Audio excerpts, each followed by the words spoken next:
ପ୍ରେରିତ 15 ପଦର ସଦାପ୍ରଭୁଙ୍କର ମୁଖରୁ ପଦ। ଜେରୁସାଲେମ ଖ୍ରୀଷ୍ଟୀୟ ସଭା ଆମେନ୍ ପ୍ରଭୁ। ଏଥି ମଧ୍ୟରେ କେତେକ ଲୋକ ଯିହୁଦା ପ୍ରଦେଶରୁ ଆସି ଭାଇମାନଙ୍କୁ ଏହି ଶିକ୍ଷା ଦେବାକୁ ଲାଗିଲେ, ମୋଶାଙ୍କ ବିଧି ଅନୁସାରେ ତୁମ୍ଭମାନଙ୍କର ସୁନ୍ନତ ନ ହେଲେ ପରିତ୍ରାଣ ପାଇପାରିବ ନାହିଁ। ଖ୍ରୀଷ୍ଟ ଦୟାକର ଆମେନ୍ ପ୍ରଭୁ। ଗାଲା 2:12 ଖ୍ରୀଷ୍ଟ ଫିଲିପି 3:2।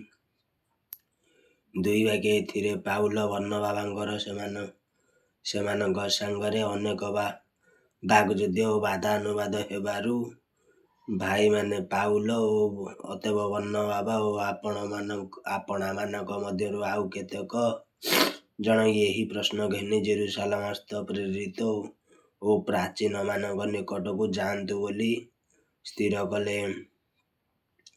ଗାଲା 2:1 ଆମେନ୍ ପ୍ରଭୁ। 3 ବାକ୍ୟ ଅତଏବ ମଣ୍ଡଳୀ ସେମାନଙ୍କୁ ବାଟ ବଳାଇ ବିଦାୟ ଦେଲା। ଉତ୍ତାରେ ସେମାନେ ଫଇନିକିଆ ଓ ସମିରୋଣ ଦେଇ ଯାଉ ଯାଉ ବିଜାତିମାନଙ୍କ ମନ ପରିବର୍ତ୍ତନ ବିଷୟ ବର୍ଣ୍ଣନା କରି ଖ୍ରୀଷ୍ଟ ସମସ୍ତ ଭାଇମାନଙ୍କର ମହାନନ୍ଦ ଜନ୍ମାଇଲେ। ଥ୍ୟାଙ୍କ ୟୁ ଜିଜସ୍ ପ୍ରଭୁ।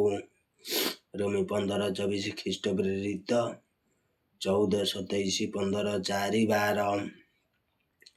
4 ବାକ୍ୟ ପରେ ସେମାନେ ଜେରୁସାଲେମରେ ଉପସ୍ଥିତ ହୋଇ ମଣ୍ଡଳୀ ପୁଣି ପ୍ରେରିତ ଓ ପ୍ରାଚୀନମାନଙ୍କ ଦ୍ୱାରା ଅଭ୍ୟର୍ଥନା ପ୍ରାପ୍ତ ହେଲେ, ଅଥବା ଆଉ ଈଶ୍ୱର ସେମାନଙ୍କ ସାଙ୍ଗରେ ଥାଇ ଯିଏ ସମସ୍ତ କାର୍ଯ୍ୟ କରିଥିଲେ, ଅଥବା ସେହି ସବୁ ବର୍ଣ୍ଣନା କଲେ। 5 ବାକ୍ୟ କିନ୍ତୁ ଫାରୁସୀ ଦଳର କେତେକ ଜଣ ବିଶ୍ୱାସୀ ଉଠି କହିଲେ, ବିଜାତୀୟ ଶିଷ୍ୟମାନଙ୍କୁ ସୁନ୍ନତ କରିବା ଓ ମୋଶାଙ୍କର ବ୍ୟବସ୍ଥା ପାଳନ କରିବା ନିମନ୍ତେ ସେମାନଙ୍କୁ ଆଜ୍ଞା ଦେବା ଆବଶ୍ୟକ। ତୁମର ଇଚ୍ଛା ପୂର୍ଣ୍ଣ ହେଉ।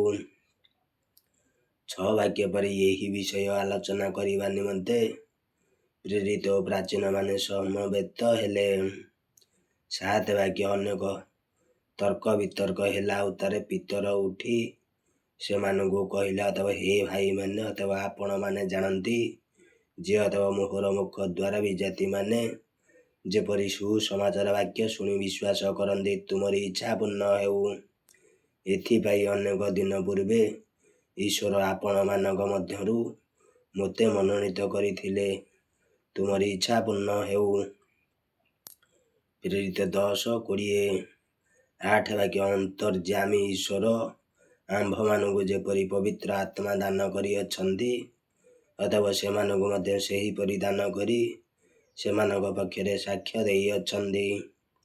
9 ବାକ୍ୟ ଅଥବା ସେ ଆମ୍ଭମାନଙ୍କ ଓ ସେମାନଙ୍କ ମଧ୍ୟରେ କୌଣସି ପ୍ରଭେଦ ନ ରଖି ବିଶ୍ୱାସ ଦ୍ୱାରା ସେମାନଙ୍କର ହୃଦୟ ଶୁଚି କରିଅଛନ୍ତି। ଥ୍ୟାଙ୍କ ୟୁ ଜିଜସ୍ ପ୍ରଭୁ।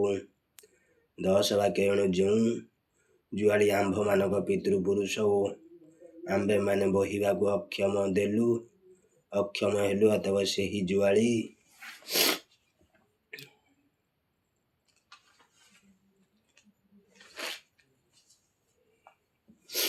ଥ୍ୟାଙ୍କ ୟୁ ଜିଜସ୍ ପ୍ରଭୁ। ସେହି ଜୁଆଳି ଶିଷ୍ୟମାନଙ୍କ କାନ୍ଧରେ ଦେଇ କାହିଁକି ଆପଣମାନେ ଈଶ୍ୱରଙ୍କୁ ପରୀକ୍ଷା କରୁଅଛନ୍ତି।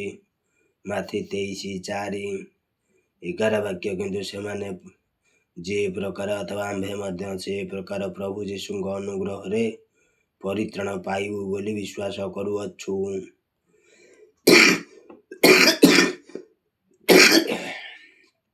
ରୋମୀ 5:15 12 ବାକ୍ୟ। ଏଥିରେ ସଭା ସମସ୍ତେ ନୀରବ ରହିଲେ, ଅଥବା ଆଉ ବର୍ଣ୍ଣବାବା ଓ ପାଉଲଙ୍କ ଦ୍ୱାରା ବିଜାତିମାନଙ୍କ ମଧ୍ୟରେ ଈଶ୍ୱର ଯେ ସମସ୍ତ ଲକ୍ଷଣ ଓ ଅଦ୍ଭୁତ କର୍ମମାନ ସାଧନ କରିଥିଲେ, ସେମାନଙ୍କଠାରୁ ସେଥିର ବୃତ୍ତାନ୍ତ ଶ୍ରବଣ କରିବାକୁ ଲାଗିଲେ।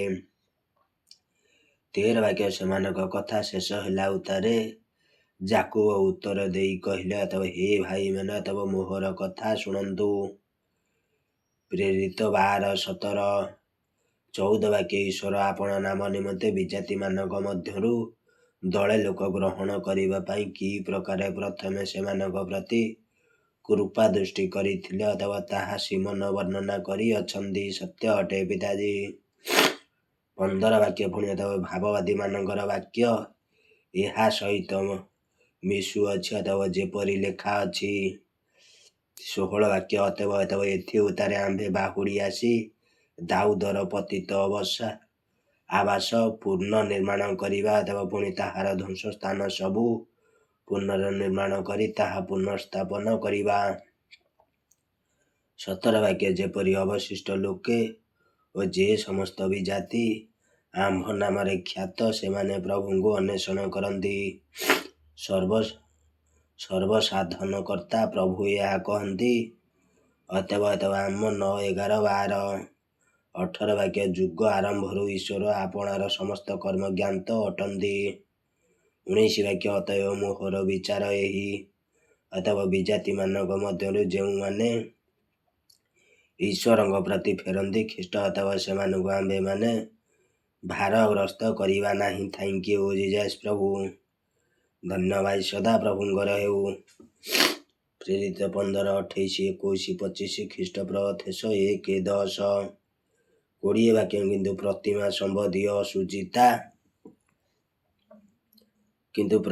ସମ୍ବନ୍ଧୀୟ ଅସୁଚିତା ଅଥବା ପରଦାର ଖ୍ରୀଷ୍ଟ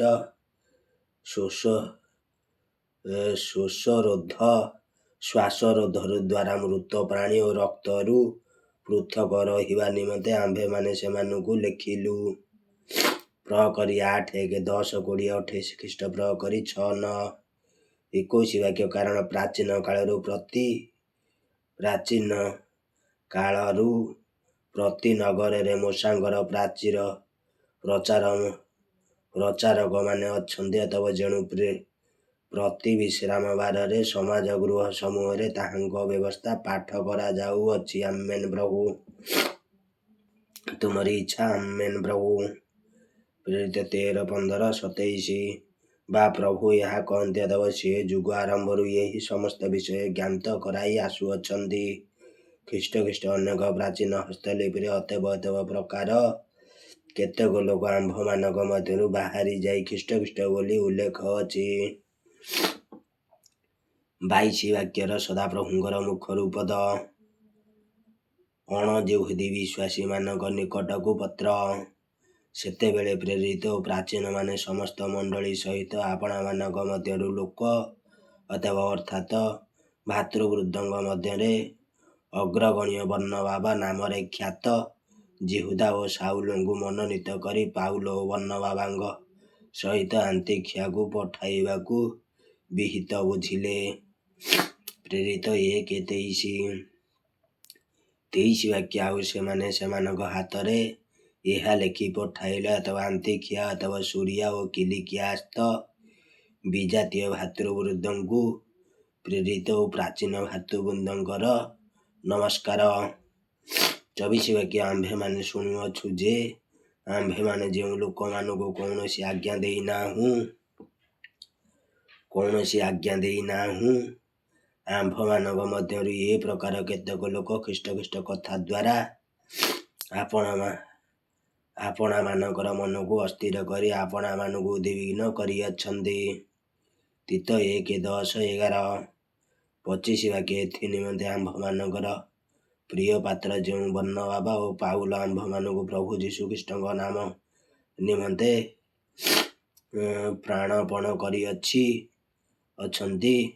ପ୍ରେରିତ 13, 50, 26 ବାକ୍ୟ ଆମ୍ଭେମାନେ ଏକମତ ହୋଇ କେତେକ ଲୋକଙ୍କୁ ମନୋନୀତ କରି ସେମାନଙ୍କ ସହିତ ଆପଣମାନଙ୍କ ନିକଟକୁ ପଠାଇବା ବିହିତ ବୁଝିଲୁ।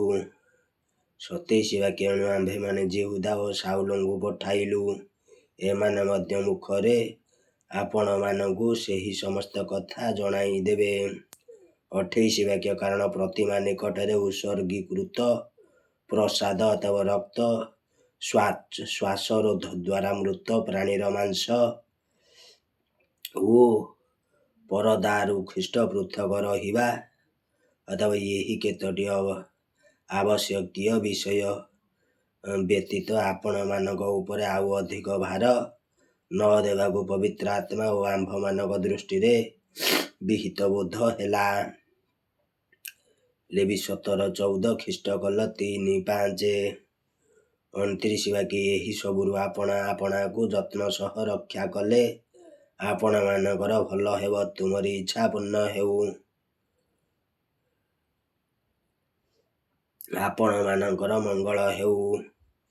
30 ବାକ୍ୟ ସେମାନେ ବିଦାୟ ହୋଇ ଆନ୍ତିଖିଆକୁ ଆସିଲେ, ଆଉ ଶିଷ୍ୟ ସମୂହଙ୍କୁ ଏକତ୍ର କରି ପତ୍ର ଖଣ୍ଡିକ ଦେଲେ।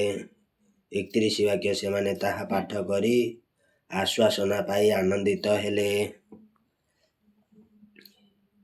32 ବାକ୍ୟ ପୁଣି ଯିହୁଦା ଓ ସିଲା ନିଜେ ନିଜେ ମଧ୍ୟ ଭାବବାଦୀ ଥିବାରୁ ଅନେକ କଥା ଦ୍ୱାରା ଭାଇମାନଙ୍କୁ ଉତ୍ସାହ ଦେଇ ସେମାନଙ୍କୁ ସୁସ୍ଥିର କଲେ। ଏଫି 4:11।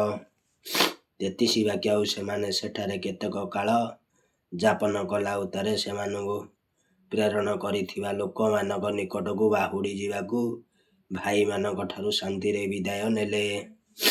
ଧନ୍ୟବାଦ ସଦା ପ୍ରଭୁଙ୍କର ହେଉ। ଇବ୍ରୀ 11:31। 34 ବାକ୍ୟ କିନ୍ତୁ ସିଲା ସେଠାରେ ରହିବା ଉତ୍ତମ ବୋଧ କଲେ। 35 ବାକ୍ୟ ପୁଣି ପାଉଲ ଓ ବର୍ଣ୍ଣବା ଆନ୍ତିଖିଆରେ ରହି ଅନ୍ୟାନ୍ୟ ଅନେକ ଲୋକଙ୍କ ସହିତ ମଧ୍ୟ ପ୍ରଭୁଙ୍କ ବାକ୍ୟ ଶିକ୍ଷା ଦେଇ ସୁସମାଚାର ପ୍ରଚାର କରିବାକୁ ଲାଗିଲେ। ପ୍ରେରିତ 13:1। ପାଉଲ ଓ ବର୍ଣ୍ଣବାଙ୍କ ମଧ୍ୟରେ ବିଚ୍ଛେଦ।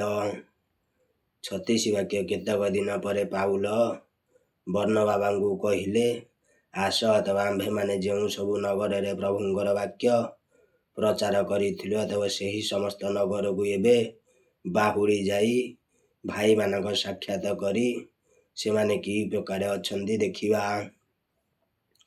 37 ବାକ୍ୟ ସେଥିରେ ମାର୍କ ନାମରେ ଖ୍ୟାତ ଯୋହନଙ୍କୁ ମଧ୍ୟ ସାଙ୍ଗରେ ଘେନି ଯିବା ପାଇଁ ବର୍ଣ୍ଣବାଙ୍କର ଇଚ୍ଛା ଥିଲା। 38 ବାକ୍ୟ କିନ୍ତୁ ସେ ସେମାନଙ୍କୁ ଛାଡ଼ି ପଫୁଲିଆରୁ ଚାଲି ଆସିଥିଲେ ଓ ସେମାନଙ୍କ ସହିତ କାର୍ଯ୍ୟକୁ ଯାଇ ନଥିଲେ ଅଥବା ତାଙ୍କୁ ସାଙ୍ଗରେ ନେବାକୁ ପାଉଲ ଉଚିତ ମନେ କଲେ ନାହିଁ। ପ୍ରେରିତ 13:13। 39 ବାକ୍ୟ ସେଥିରେ ଘୋର ବିବାଦ ଘଟିବାରୁ ସେମାନେ ପରସ୍ପର ଠାରୁ ପୃଥକ ହେଲେ। ବର୍ଣ୍ଣବା ମାର୍କଙ୍କୁ ସାଙ୍ଗରେ ଘେନି ଜାହାଜରେ କୁପ୍ରକୁ ଗମନ କଲେ। 40 ବାକ୍ୟ କିନ୍ତୁ ପାଉଲ ସିଲାଙ୍କୁ ମନୋନୀତ କରି ଭାଇମାନଙ୍କ ଦ୍ୱାରା ପ୍ରଭୁଙ୍କ ଅନୁଗ୍ରହରେ ସମର୍ପିତ ହୋଇ ପ୍ରସ୍ଥାନ କଲେ। ପ୍ରେରିତ 11:23, 14, 26। 41 ବାକ୍ୟ ସେ ସୁରିଆ ଓ କିଲିକିଆ ଦେଇ ଯାଉ ଯାଉ ମଣ୍ଡଳୀ ସମୂହକୁ ସୁସ୍ଥିର କଲେ। ପ୍ରେରିତ 16:5। ଥ୍ୟାଙ୍କ ୟୁ ଜିଜସ୍ ପ୍ରଭୁ। ଧନ୍ୟବାଦ ସଦା ପ୍ରଭୁଙ୍କର ହେଉ। ଆମେନ୍ ପ୍ରଭୁ।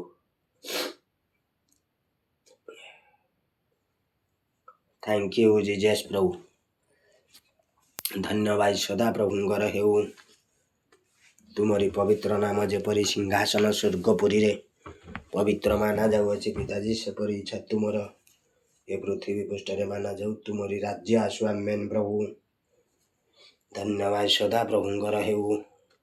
ଆମେନ୍ ପ୍ରଭୁ। ଥ୍ୟାଙ୍କ ୟୁ ଜିଜସ୍ ପ୍ରଭୁ।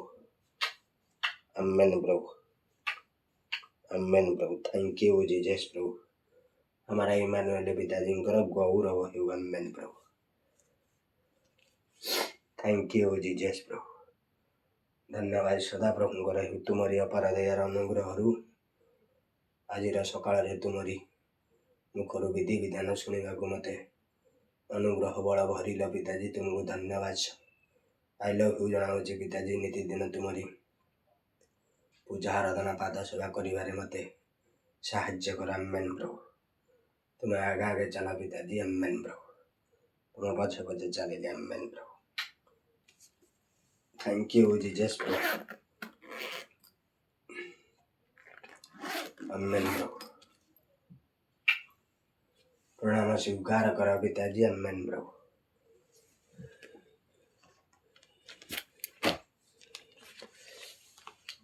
Thank you Jesus Prabhu. Good morning Holi spirit. छू ले होली स्पिरिट। छू ले होली आमेन प्रभु। करताली सह धन्यवाद सकाळर स्तुति प्रशंसा को ग्रहण कर पिताजी। आमेन प्रभु। Thank you Jesus Prabhu.